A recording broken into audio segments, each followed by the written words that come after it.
Hi, I'm Kent. And I'm Anna. We're married, we make movies, and we believe that anyone in any circumstance can make a feature film. Welcome to the Feature Filmmaker Podcast. If you want a career making movies, you're in the right place. Hit subscribe to never miss an episode. Let's jump right in.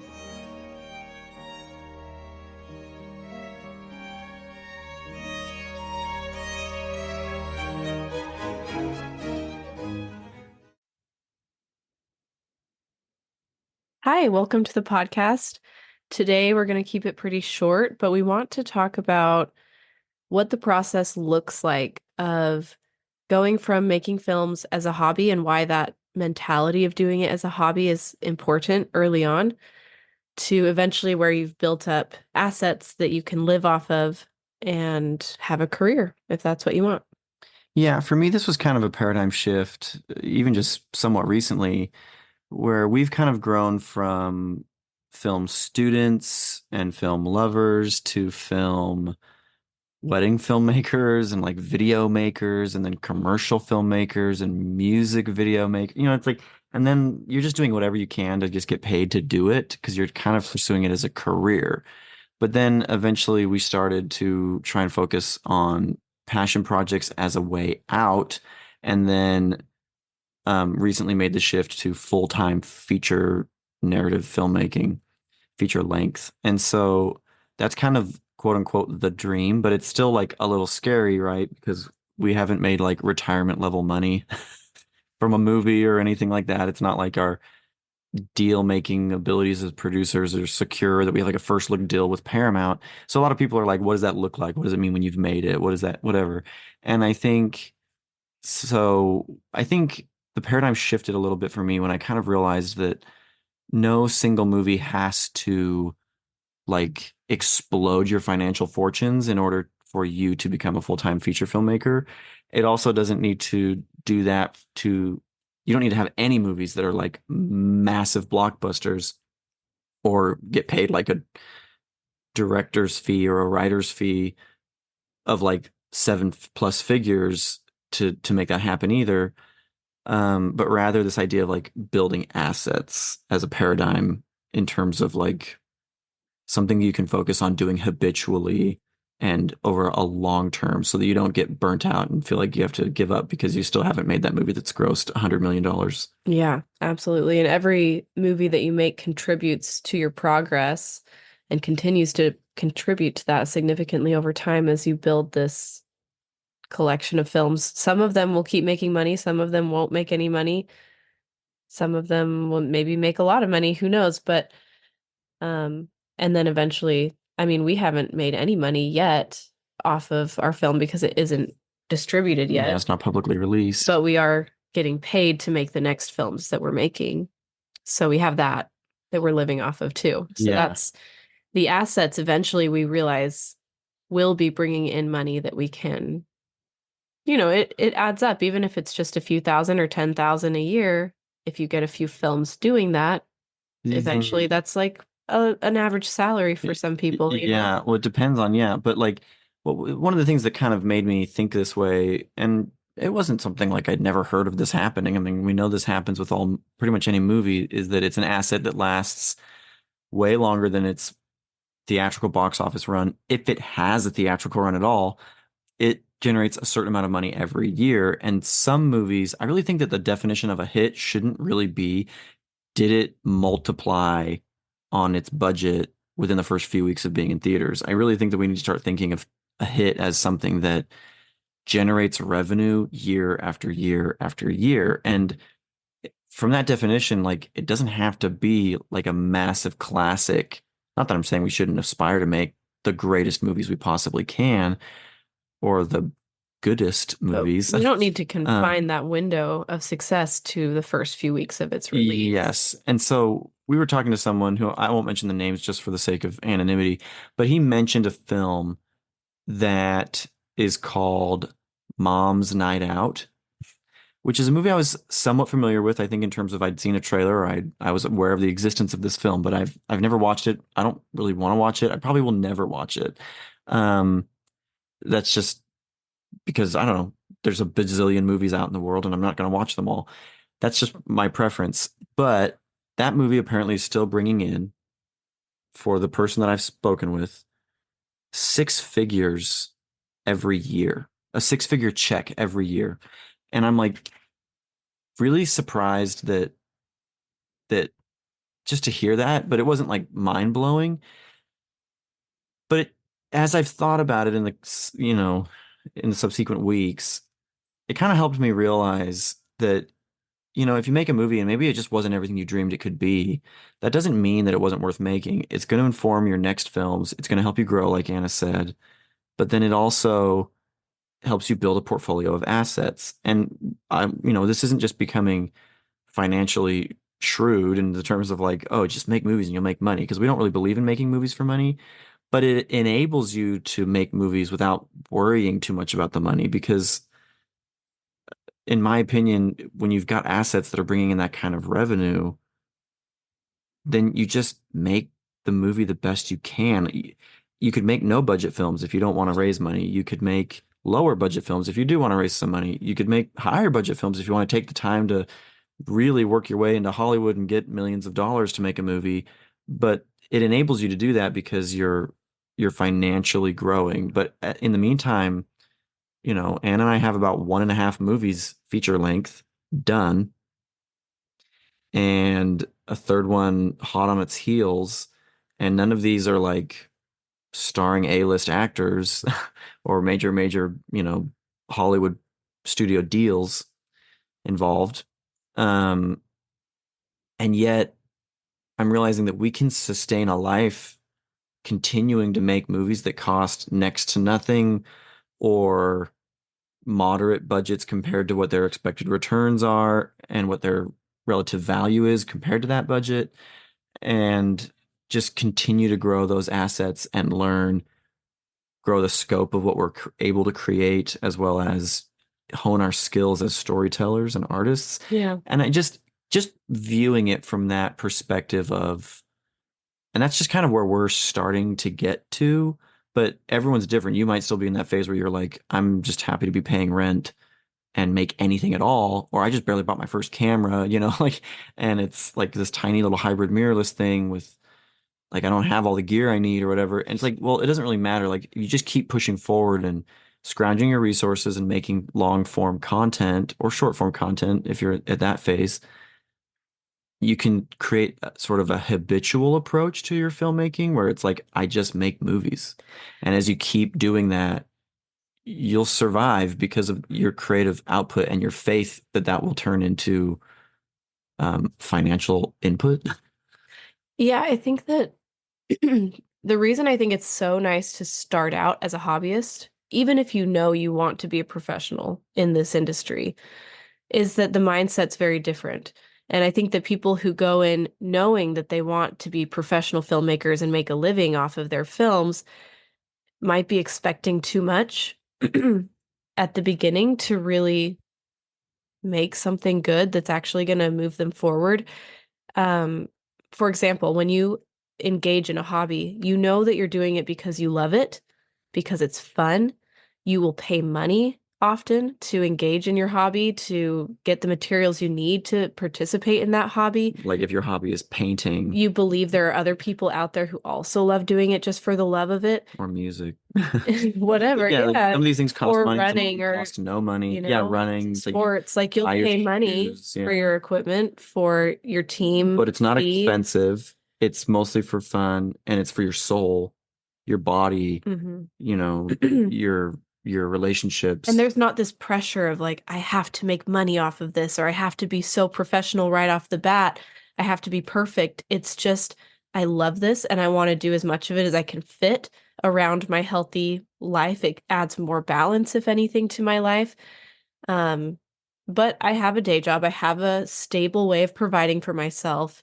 And I'm not like gonna quit everything and just try to make money as a professional, like, I don't know, basketball player when I'm brand new at basketball.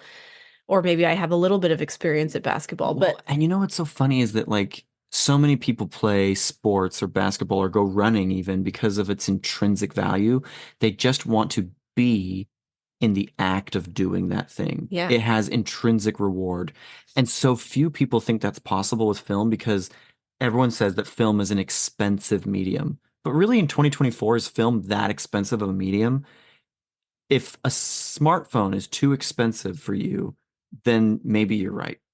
But most of us have smartphones and most of us have brains and most of us have like a word processor, right? Like we have Google Docs or pens and paper. And so if you have those tools, you can shoot, you can edit, and you can more important than any of that, write. And I think so many of us are like, but I need huge crews. I need so many resources. I want to make these big fantasy films.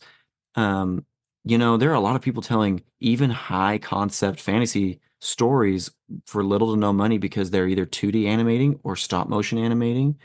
And you might think, I don't have those skills. Well, most stop motion animators start as hobbyists because every little boy or little girl has a box of Legos or a pile of clay. That's how I started. I bought clay from Hobby Lobby as a preteen. It was not financially restrictive. And so, like, you can tell these stories, but that's only if you have stories to tell. And I think that's the part that we all forget is that we want to be directing. We want to be shooting and editing and working with actors. It's so romantic. And yet, do any of us want to come up with great ideas anymore? That costs nothing. And that's joyful. Writing to me is as soul feeding as running Yeah. or eating good food or having deep conversations with people I love. Well, and the people who become best at something are doing it from that place of love. And they don't forget that. I think that our son's a good example. He's really into baseball right now. He's never played on a team. I mean, we may get him that for his birthday this fall, but he just took an interest in it. He's not like, I want to be a professional baseball player when I grow up. He just likes baseball. He You- plays with his friends at recess. He picked up a glove and a baseball at a yard sale and a hat for some random team. I don't even know what. And he plays it with his sister out on our back deck and with his friends when he can at recess. And it's just like, he is finding what he's looking for because he just loves it. So at the yard sale, that's going to stand out to him. Oh, a baseball. I don't have like a real baseball. He was using like a little plastic, some other kind of ball for a while. And Yeah. now he has a real baseball. And, And a real glove for that matter, right? yep. And he could hold himself back and say, well, I don't have like a professional jersey. I can't play baseball without the right clothes, or I don't have like A team or the right friends ball or enough people or a or whatever. field or a sponsorship deal. It's like, you can just go endlessly. And yet he's like, I will find a sphere and hit it with a stick. Yes. And I will play by myself if I have to. He will throw the ball in the air and swing at it and miss all day. And yet he just romanticizes about baseball. And he doesn't watch baseball on TV. He doesn't romanticize on it like stats or like baseball cards. He has like one baseball card, I think.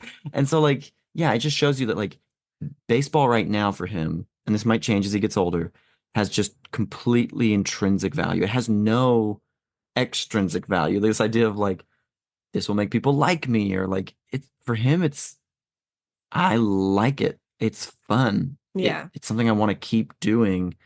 And then as soon as that's gone, it just becomes a chore or it becomes something you wish you weren't stuck in. But it's always going to be better to pursue it from that place of love and not believing that it has to be professional, that it has to be a certain way, than for him to just sit and dream about it and not do anything with the resources he has. Like hitting a sphere with a stick is always going to be better than like sitting and dreaming about being a professional baseball player. Yeah. So, in the same way, if you want to make movies for a career or just because you love it, moving forward with what you have to make what you can right now is always going to be better than sitting and dreaming about someday when I have tons of money and someday when I have all the resources and all the skills and all the people, then I'm going to make this excellent film. And you never actually do take action that moves you towards that future. And so I think starting from a place of hobby is really nice because it's just like for fun when I have time, I work on this and I do it with what I have because I love it. And eventually, if you keep doing a thing that you love, eventually you start to get good at it. Yep. And that starts to become valuable and you share it with people and they start to engage. And eventually you'll make something or you'll be good enough at making things that people will pay you to make things. And maybe it's just that you make your first feature for really cheap with money you can scrounge here and there with your friends. However you get it made, you make it. This is how all the best do it. And then you put it out there and maybe you make a huge profit, maybe you don't, but you've made a film and then you make another one. And eventually you make ones that start to bring in money and you can get to the point where you are making enough money off of this hobby that you could quit your day job and just do the hobby if you want to. But it could also just be a hobby. Right. Well, and does it lose any of its value if it is just a hobby? No, it shouldn't, right? Because the value is intrinsic. The value is sort of experiential or emotional or spiritual. It's not monetary necessarily when you're doing it for the love of it, which is kind of what, I learned the definition of the word amateur from Francis Ford Coppola, who talked about The Rainmaker being his last film that he made for Hollywood as a highly paid Hollywood director. And he said, as opposed to an amateur, which is someone who does it for the love of it. Yeah. Speaking of which, he's releasing a new movie that he spent 120 million of his own dollars on, which, why don't you just go spend 120 million dollars on your own movie, I guess. Not all of us are Francis Ford Coppola, and I hope it all works out for the best and that his movie's good. The um but I mean, if you want desperately to quit whatever your current source of income is, this is still the best way, is to just keep finding a sustainable, repetitive, habitual way to make film. And I think maybe Anna and I have been guilty of this in the past, but I think that I really appreciate a lot of Noam Kroll's thoughts on this topic, in that he says, first of all, almost nobody who graduates from film school actually makes a feature film. Almost nobody who makes a feature film, even less, make a second feature film. And he's like, but right now I'm reading a book called Atomic Habits. The more you do something, the more it informs a certain sense of identity in you. And so when you make a film, you start to say, maybe I'm a filmmaker. And then you make another film and another. And then pretty soon you're like, this is just who I am. This is what I do. And because you believe that about yourself, you just keep making movies. So, um, thus the hobby, thus the habit, thus this mentality of creating an identity for yourself of making films, I think is really helpful to just take out that self-sabotage that's in your brain that's keeping you from making films because you don't have enough experience, money, equipment, whatever. It's like just or to prevent doing something impulsive or rash or desperate, like spend people your who actually do need to make money, who quit their day jobs and say, I'm going to make feature films. And then you become kind of desperate, like, oh, and I need money because I have to eat. I have to make something good because I have to eat. And that pressure actually doesn't help your work. Instead of being motivated and fueled by love and passion, you're fueled by fear and pressure.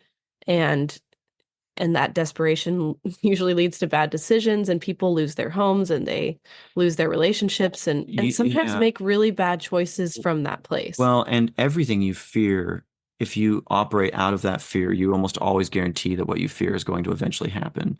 Like, I'm so scared I'm going to make a really bad movie and that no one's going to like it.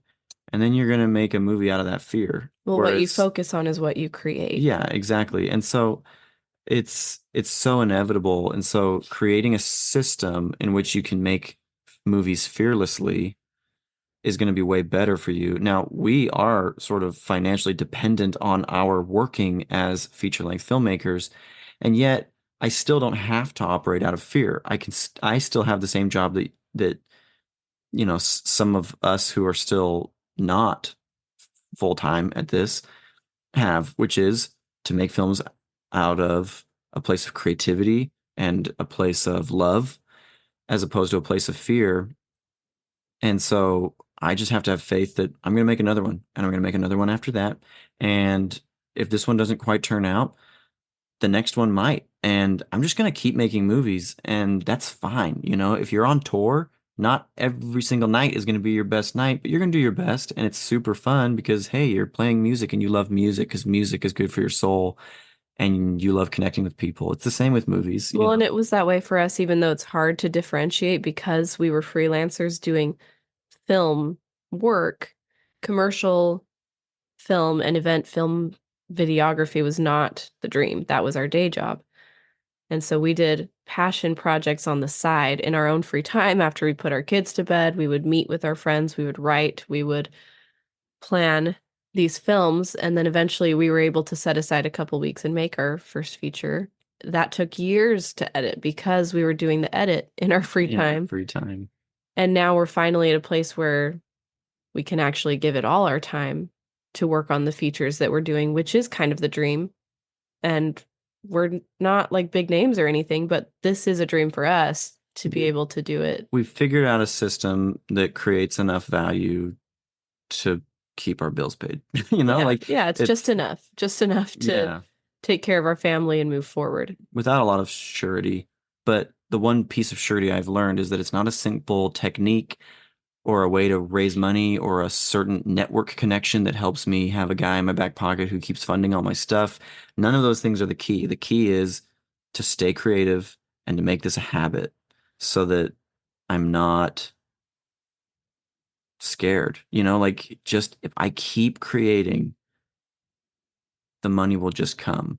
But if I keep thinking I don't have enough, then I'm actually going to spend more money.